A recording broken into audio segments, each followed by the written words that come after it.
नमस्ते जी। हम बलराम किसान हैं और आप सभी किसान पाठशाला को वॉच कर रहे हैं। एक मित्र आए हैं जो कुछ हमें सुंदर सा गाइडलाइंस करने वाले हैं। बिजनेस मंत्र बिजनेस मंत्र हम सीखेंगे भैया से। तो एक बार सभी के लिए हम एक बार परिचय शुरू कर दें, छोटा सा परिचय। मेरा नाम विशाल गुप्ता है और मैं मेरठ यूपी से आया हूँ। हाँ, मैं एक बेसिकली मैनेजमेंट कंसल्टेंट कम एंटरप्रेन्योर कह सकते हैं आप, क्योंकि मैं बलराम भाई से क्यों जुड़ा, क्यों मिला, क्यों इम्प्रेस हुआ। मेरा भी एक छोटा सा राइपनिंग प्लांट है सरगना में, एसवी फ्रूट्स के नाम से, जो 2011 से मैं चला रहा हूँ। और वो प्लांट मैंने खुशी होती है बताते हुए कि जब लगाया था, जब वेस्टर्न यूपी में राइपनिंग प्लांट का कॉन्सेप्ट कोई जानते भी नहीं।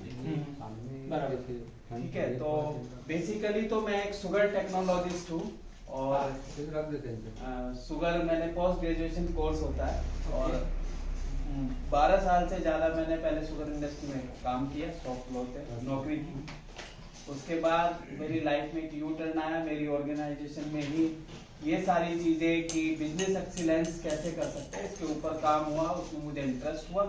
मैंने जॉब छोड़ी, IIM अहमदाबाद से उनसे कोर्स करने के बाद मैं कंसल्टिंग फील्ड में चला गया और 2007 से मैं कंसल्टिंग फील्ड में हूँ। आपके साथ जो इंटरेक्शन हो रहा है वो इसलिए हो रहा है कि 2011 में मदर डेयरी में हमें एक प्रोजेक्ट मिला था। वो प्रोजेक्ट करते करते वहां से ये कॉन्सेप्ट मेरे मन में आया कि एक राइपनिंग प्लांट लगाना चाहिए, क्योंकि एक एथिकल बिजनेस है, समाज को कुछ दे सकते हैं। क्या दे सकते हैं कि एटलीस्ट कार्बाइड फ्री फ्रूट्स, क्योंकि अभी भी कार्बाइड फ्री फ्रूट्स मिलते नहीं है। तो इसके तहत ये मैंने अपना वो लगाया 2012 से अब तक वो काम कर रहे हैं। लेकिन बलराम भाई से मिलने के बाद, वीडियो देखने के बाद इतने इम्प्रेस हो गए, एक पर्सनल रेफरेंस बनाने का मन करा। 1.5 महीने से समय लेने की कोशिश कर रहे थे, तो अब जाके मिला। तो आज आया, तो वो कीड़ा है, कीड़ा ही कहता हूँ मैं, कीड़ा है बिजनेस का, कि जो कुछ हमने सीखा। मोर देन 12 इंडस्ट्रीज में मैं एज ए कंसल्टेंट हम कुछ काम कर चुके हैं, ट्रेनिंग प्रोग्राम कर चुके थे। जैसे ट्रांसमारा शुगर है, मवाना, रामपुर और मारुति, हीरो होंडा, रेन बैक्सी, इनमें कहीं ना कहीं हमने टच किया और कुछ सीखा है। जो सीखा है आज ज्यादा टाइम नहीं लेंगे क्योंकि डिनर का टाइम हो जाएगा। हम अपने बिजनेस में कैसे इन कॉन्सेप्ट को ला सकते हैं उस पर बात करेंगे। बट आप, मैं भी ना सोचूं कि ये रिकॉर्डिंग हो रही है, feel free to ask anything, to share anything, क्योंकि हम एक दूसरे से सीखेंगे। ऐसे नहीं कि मैं कुछ सीख के आऊं तो मुझे वो बता जी, आपसे भी मुझे कुछ सीखना है, लेकिन अपने बिजनेस में इन मंत्रास को कैसे मुझे डालना है उसके ऊपर, इस पे मैं थोड़ा सा प्रकाश डालूंगा और मेरा फोकस रहेगा सोहन भाई के लिए।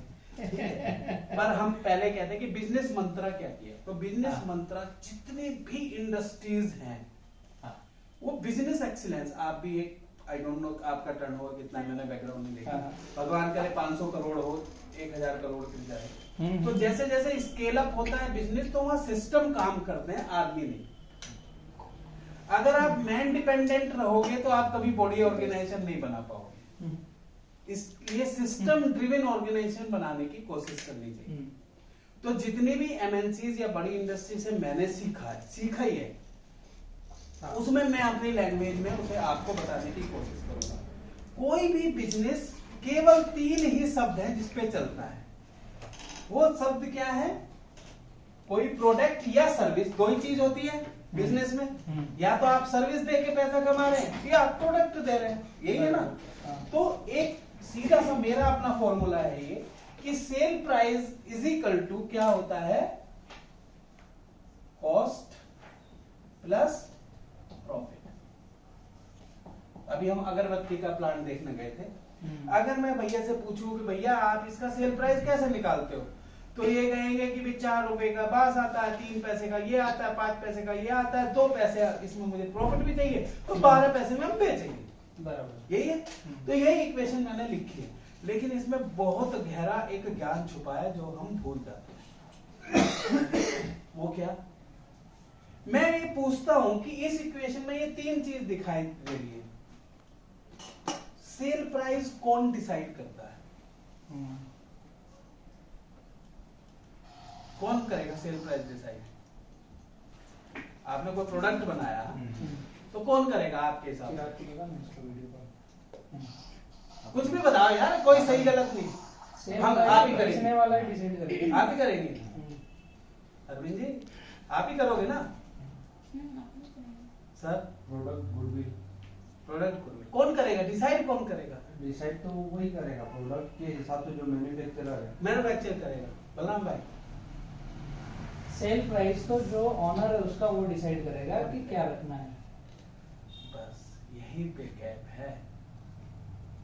आपने यस, एक बार क्लैप कर दो भाई उसके लिए। यही है सर जी, मेरे पास भी, अब मैं अपने प्रोडक्ट पे आता हूँ, मेरे पास भी वही केला है, इनके पास भी यही केला है, इनके पास भी यही केला है, लेकिन अगर ये 11 रुपए में केला लेगा या आपने 13 रुपए में केला दिया है तो कौन बेच के पहले फ्री हो जाएगा? तो आप तो रखे रखो अपना 13 को अपनी जेब में। सही बात है। तो हु डिसाइड दिस? मार्केट। एक भ्रम है साहब, मैं करता हूं डिसाइड। जिस दिन कंपटीटर आ गया ना बराबर में, अगरबत्ती उसने 12 की जगह 11 पैसे में बेच दी, आपको 11 में बेचनी पड़ेगी। मीटिंग चालू है, आप ज्वाइन Right? कर सको तो कंटिन्यू रहो। एग्रीड और नॉट? मतलब आप सहमत हैं या नहीं है? नहीं है तो पूछो क्वेश्चन। अभी तक ऐसे ही करते हैं मैक्सिमम 96% एंटरप्रेन्योर यही कहते हैं, मैं अपने प्रोडक्ट की मैं प्राइस डिसाइड करता हूं, और यही वो बहुत बड़ी गलती करते हैं। मार्केट में अगर 12 लोग, ऐसा तो कोई यूनिक प्रोडक्ट है नहीं जो आपके पास ही है, कंपटीटर तो होगा ना आपका, तो कंपटीटर ही डिसाइड करेगा ना। कंपटीटर जब 4 लोग बैठे तो क्या है, मंडी। मैं एक लाइव एग्जांपल शेयर कर रहा था पूरा डिटेल में, क्योंकि बिजी चल रहे थे फोन पे। मैं शिमला गया एप्पल का काम करने।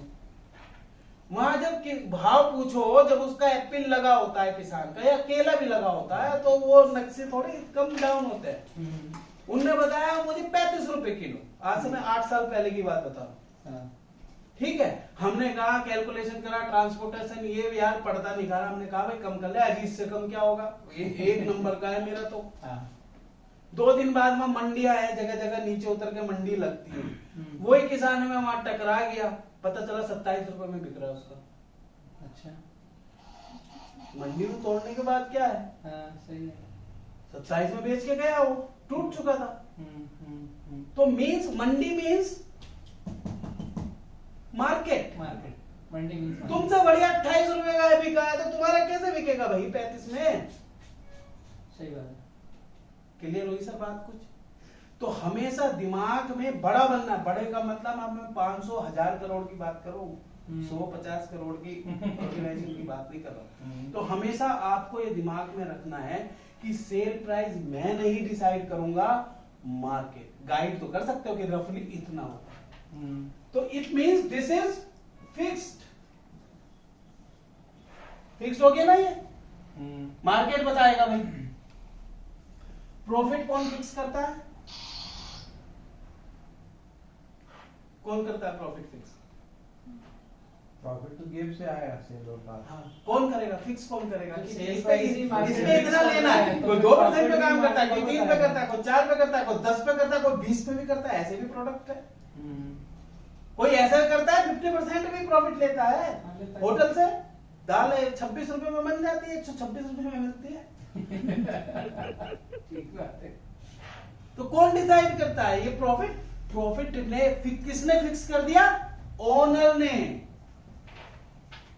क्यों? मजबूरी है।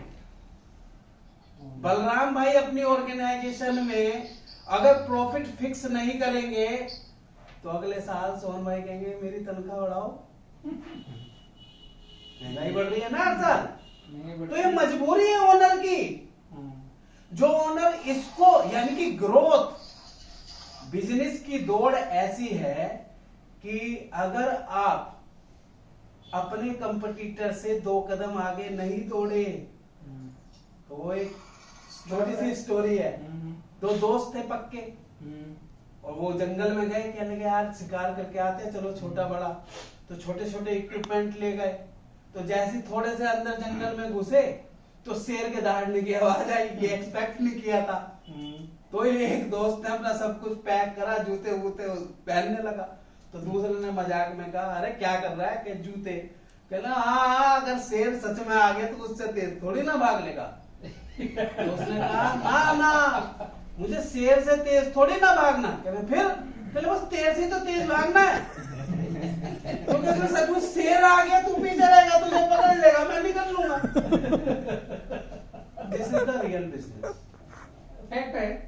कंपटीटर से 2 कदम आगे नहीं रहने की सोचोगे तो पीछे हो जाओगे, वो आपको खा जाएगा। इसीलिए हम कह रहे हैं शार्क छोटी मछली खा रही है, बड़ी मछली खा रही है, ये कह रहे हैं ना हम बिजनेस में, और ये सत्य है।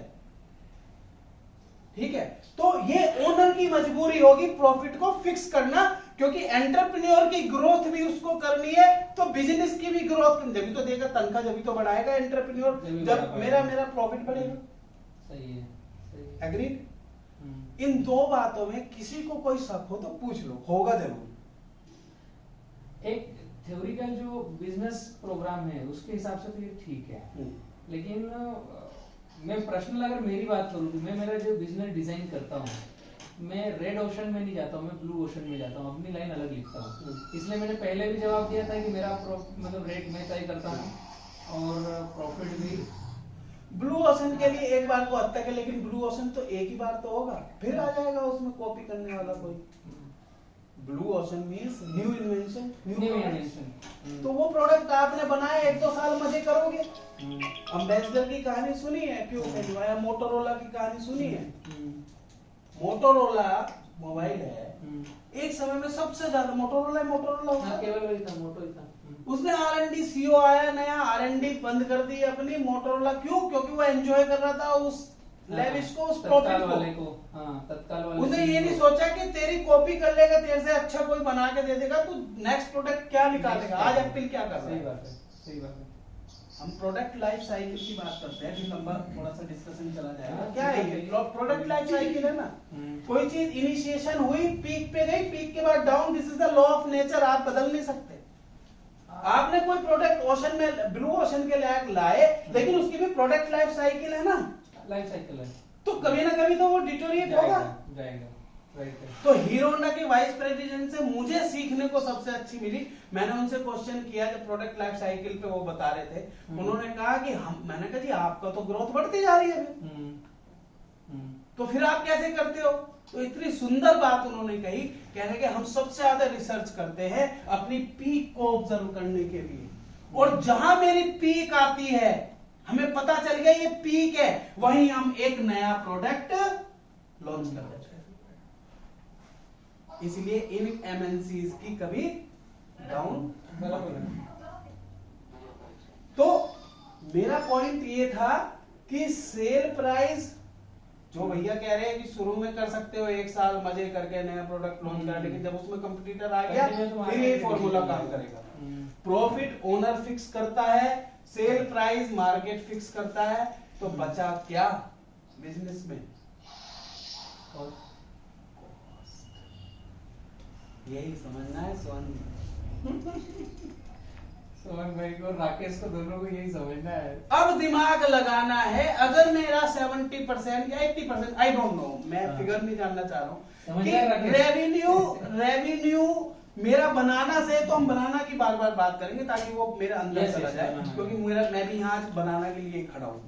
ठीक है, अब मुझे इस कॉस्ट, पहले तो दिमाग से ये मैंने दोनों पॉइंट निकाल दिए कि भैया इसकी ना सोचो, क्योंकि ये मुझे पता है, मैं अपने 12 साल के राइपनिंग चैम्बर के एक्सपीरियंस से कहता हूं कि अगला मेरा बराबर वाला चैम्बर वाला अगर 410 की उसने कल क्रेट बेच दी, मैं 450 का रेट रख के बैठा हूं, मेरे चैम्बर से माल नहीं उठा, उसके अकॉर्डिंग नहीं जाएगा, अपने अकॉर्डिंग नहीं जाएगा। उनने कैसे बेच दिया? क्योंकि उसे सोनलाल जैसा कोई मिल गया जिसने 13 की जगह 11 रुपए में गाड़ी भर दी उसकी। सही बात है, तो बेच के निकल लिया, हम रखे पड़े अपना, इसमें 10% प्रॉफिट, ये मेरा प्रोडक्ट, ये मेरा, ये बैठे रहो आप। तो पहले बिजनेस में मेरे जितने भी कस्टमर हैं, मैं कस्टमर को 3 बातों में बात करें, कल करेंगे जब बड़ी एक मीटिंग होगी इसके ऊपर।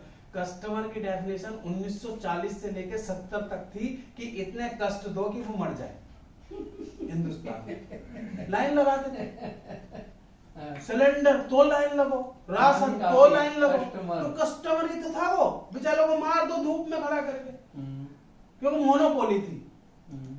गैस की एजेंसी पे आज भी शॉर्टेज हो जाए तो सिलेंडर लेने के लिए खड़े रहते हो आप। 4 साल पहले यही हालत थी, है ना? तो मोनोपोली है। पर अब इस ग्लोबल मार्केट में मोनोपोली नहीं रह सकती, ठीक है ना?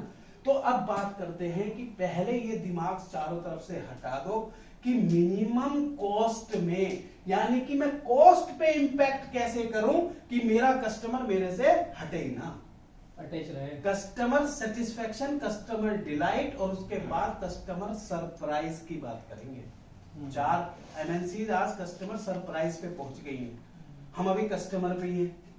अरे भर तो दी गाड़ी, 5500 का भाड़ा है, 2 रुपए का खर्चा है, 15 का माल खरीदा, 23 रुपए के पैसे चाहिए।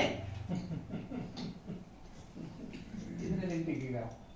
एक बार ज्यादा जोर से बोल के पैसे डलवा लो, हाँ, बाद में गायब। उसको उल्टा क्या होना चाहिए कि वो आपको एक थैंक्स का नोट करे, थैंक्स का नोट करे कि सर बराबर वाले का आया 22, तुमने मेरा 21 रुपए 20 पैसे में पहुंचा दिया। और ये पॉसिबल है, पहले सोचना शुरू करना पड़ेगा तो पॉसिबल है। सोचोगे ही नहीं, इसी फंडे पे चलोगे, ये तो मैं डिसाइड करता हूं, ये मैं डिसाइड करता हूं, तो यहां तक पहुंचोगे कैसे? नहीं पहुंच सकते। और ये लर्निंग मेरी कहां से शुरू हुई? मारुति से। मैं तब नौकरी करता था, मारुति के एक इंजीनियर ने मुझसे कहा कि आप जानना चाहोगे 1980 में मारुति आई थी, 70,000 की थी। अगर 1980 के 70,000 बैंक में भी डाल दूं तो आज 6 से 7 लाख रुपए से ज्यादा के होंगे। तो कार इतने की हो जानी चाहिए थी, 4 लाख में तो वो अभी भी दे रहा है। वो कम में दे रहा है, मतलब उस हिसाब से। कैसे? Because the target of Maruti is every year to rate down और कॉस्ट डाउन 1.5% एवरी ईयर। आप बढ़ाने की बात करते हो, वो कंपनी घटाने पे काम कर रही है। It's fact. मैं कोई भी हाइपोथेटिकल बात नहीं करूंगा आपसे। 1.5% हर साल कॉस्ट कम करने की बात करती है मारुति, और करती है, तभी तो सस्टेन है। तो यहां कॉस्ट में अब क्या काम करना है? पहले तो इस पे सोचना शुरू करो। अब कस्टमर की जो मैं कह रहा था, कस्टमर क्या होता है? कस्टमर तो कितने कष्ट दो मर जाए। फिर बात आई कस्टमर सेटिस्फेक्शन की, क्योंकि जब बड़ी कंपनी आई कि जो मैंने कस्टमर से कहा वो तुझे दे दिया, देख तुझे 21 रुपए का था, 21 रुपए में तेरा केला पहुंचा दिया टाइम से, ये हुआ सेटिस्फेक्शन। लेकिन अब इससे आगे के लिए सोच रहे कस्टमर डिलाइट, कि जो नहीं कहा था वो भी आपने उसे दे दिया। बराबर है। अगर ऐसी बात करनी हो तो क्या, सर देख 21 रुपए में कहा था तेरे से, अब मैंने 20 रुपए 80 पैसे में गाड़ी पहुंचा दी और 3% छूट भी दे रहा हूं, 500 किलो वजन भी बड़ा मिलेगा तेरी गाड़ी में। तो कस्टमर डिलाइट हुआ नहीं हुआ? इंगेज होगा ना, रुकेगा, है ना? तो फिर हमें समझ नहीं आता था, सर ये कस्टमर डिलाइट भी समझ में आ गया, कस्टमर सरप्राइज क्या है? तो मेरा गुरु ने मुझे एक लाइव एग्जांपल दिया, ये ट्रू स्टोरी है। 1990 में बॉम्बे में एक टैक्सी ड्राइवर था, उसने कस्टमर सरप्राइज की डेफिनेशन लिखी। उसकी टैक्सी की सबसे ज्यादा डिमांड रहती थी। अच्छा, 1990 की बात है ये। उनने तो किताब भी नहीं पढ़ी होंगी, तब एमएनसीज भी नहीं आई थी, कस्टमर की डेफिनेशन भी नहीं पता थी। अगर उसकी टैक्सी में उस समय बैठते उस समय मिल रही थी बिस्लरी की बोतल, उसके में दो लैंग्वेज में न्यूज़पेपर, टेप रिकॉर्ड का रिमोट, ये टैक्सी में था। इट्स फैक्ट, स्टोरी छपी है टाइम्स ऑफ इंडिया में। तो वो अपने छोटे से बिजनेस में कस्टमर सरप्राइज और डिलाइट की बात कर सकता है। सिर्फ सोचने की देर है, हम कैसे कर सकते हैं? बस सोचना है, कर सकते हो आप भी। ठीक है सर? तो जब एक टैक्सी वाला कर सकता है तो मैं अपने बिजनेस में क्यों नहीं कर सकता? तो ये बात आ रही है कॉस्ट की। अब कॉस्ट पे इंपैक्ट डालना है तो मैं आपसे शुरू से लेकर फिर केले पे आ जाते हैं। फैक्टर डिसाइड करूं तो 7-8 फैक्टर होंगे कस्टमर तक पहुंचने में। इतने ही होंगे। केले का रेट, डंठल कितने परसेंट काटते हो जी आप? अब डंडा नहीं चाहिए, कितने परसेंट काटते हो? जोड़ते हैं ना, हाँ, कितने परसेंट? 5%। 5%। बहुत अच्छा कर रहे हो, लोग 7% करते हैं, है ना? पूरे भारत में 7 से 8% ही होता है। हाँ। बीके बनाना जो किसान से एक्चुअल काटता है वो आगे भेजता है। पूरे भारत में होता है किसान से 5% कटता है, आगे 8% जुड़ता है। तो ये आपका एक प्लस पॉइंट है, इसको हाईलाइट करो, उसकी गाड़ी बढ़ेगी। फिर तो मैं आपसे कह रहा था वेट बढ़ेगा, बढ़ना चाहिए। क्या आप फीडबैक लेते हो कि भाई तेरे पे, तुझे हमने 1520 का बिल भेजा था, तेरा निकला कितना है? वो भी धर्म काटा कराता होगा ना अपने यहाँ, कराते ही हैं। तो कभी रिवर्ट बैक लिया हमने उससे? मेरी आप पे नजर रहेगी। नहीं, ट्रेनिंग आपके करना लिए, है। राकेश के लिए और आपके लिए ये है। करना है भाई। मैं चाहता हूँ, मैं तो जुड़ ही चुका हूँ मन से, तन से और धन से, कल से जुड़ जाएंगे मेरी किसान से। लेकिन मैं चाहता हूँ ना कि जिससे मैं जुड़ा वो भी बड़ा बने ना यार। सही है। तो मेरे लिए भी अपॉर्चुनिटी खुलेगी, इसीलिए तो मैं इतना जोड़ दे रहा हूँ। नहीं तो मैं भी आता, बात करता, ऐसे चला जाता। ठीक है ना? तो बात करें, सबसे पहले आप डेंटल एक एक स्टेप में, फिर आपने कितने में सौदा किया, डेंटल कितने परसेंट गया, आपने उसके भाड़ा कितना रुपए है। भाड़े में बड़ा खेल है, लोग भाड़े में मैनिपुलेशन करते हैं। भाड़े में अभी सुमन भाई ये कोई बात नहीं कर रहे हैं, भाड़े में अभी जो ले रहे हैं ना गाड़ी, उन्हीं को हम बोल रहे हैं और डायरेक्ट बात। भैया के पास इतना पैसा है तो 4 गाड़ी अपनी क्यों नहीं डाल देते? नेक्स्ट आएगा समय, मैं सच बता रहा हूँ, 1 साल में 2 साल में पैसा वापिस है। टोटल बनाना की टोटल कॉस्ट का 35% कॉस्ट तो ट्रांसपोर्ट की है मेरे लिए। तो आप इसे क्यों नेग्लिजिबल कर रहे हो सर?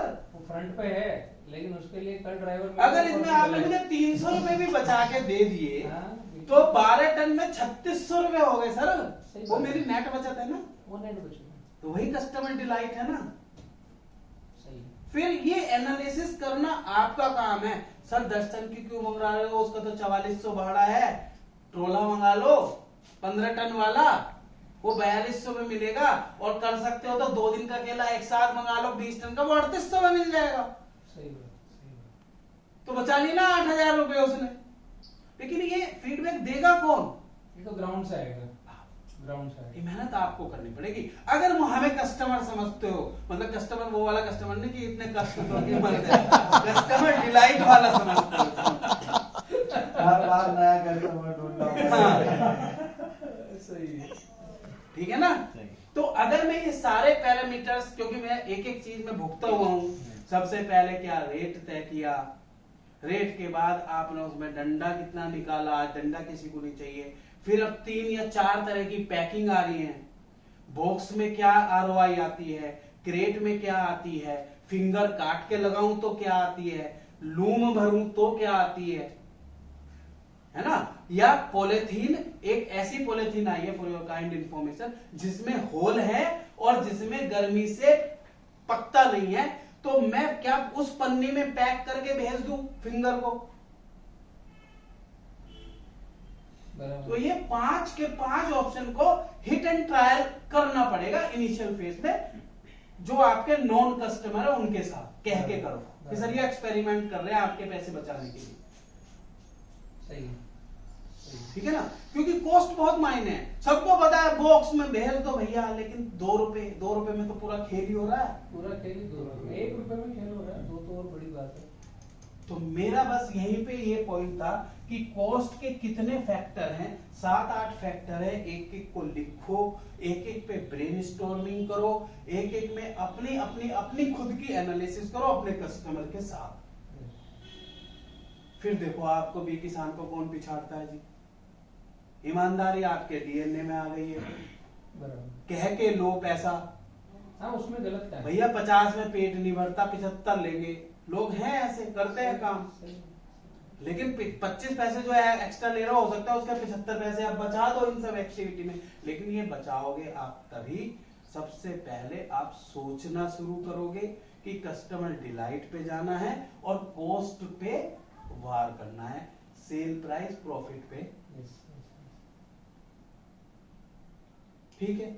तो आज का जो ये मैं सेशन था, बाकी कल का एक नए उस पे जो बड़ी टीम होगी उनके साथ दूसरा कि हमें बड़ी कंपनी बनाने के लिए लीव ए लेगेसी क्या होती है, कल मॉर्निंग में जो भी आपने लोग बुलाए वो एक मोटिवेशनल कम वैसा होगा, वो ये नहीं होगा। तो इस चीज को मैं अपने जितने भी क्लोज हैं, जहां से मैंने सीखा, जिन इंडस्ट्री से सीखा, वो इसी इक्वेशन में निचोड़ है। यस यस कि जब तक हम अपने कस्टमर की कॉस्ट इफेक्टिव नहीं बनाएंगे, यस बराबर। और इसमें एक कॉन्सेप्ट आता है, कभी जब हम आते जाते रहेंगे, आप पैसे बचवाओगे तो हम आते रहेंगे। तो एक काइजन कॉन्सेप्ट होता है, कुछ नहीं है, कॉन्सेप्ट ही है कंटिन्यूअल इम्प्रूवमेंट। अपने एम्प्लॉयज को उसकी एक ट्रेनिंग दिलाओ कि दिमाग से सोचना है, एक स्कीम बनाओ जो दिमाग लगा के कुछ बचत करे, उसको एक इनाम दो, RNR बोलते हैं, रिवार्ड एंड रिकॉग्निशन। बड़ी कंपनी बनने की आज से शुरुआत कर दो,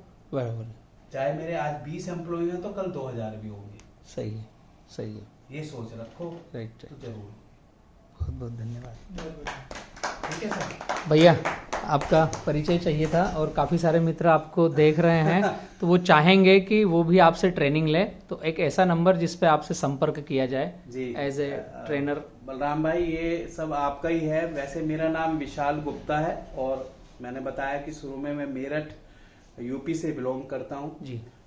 इस फील्ड में हूँ, बनाना का राइटनिंग प्लांट भी है, पर मैनेजमेंट कंसल्टिंग पैरेलली चलता है जी। और मेरा जो कॉन्टैक्ट नंबर है 9897433718।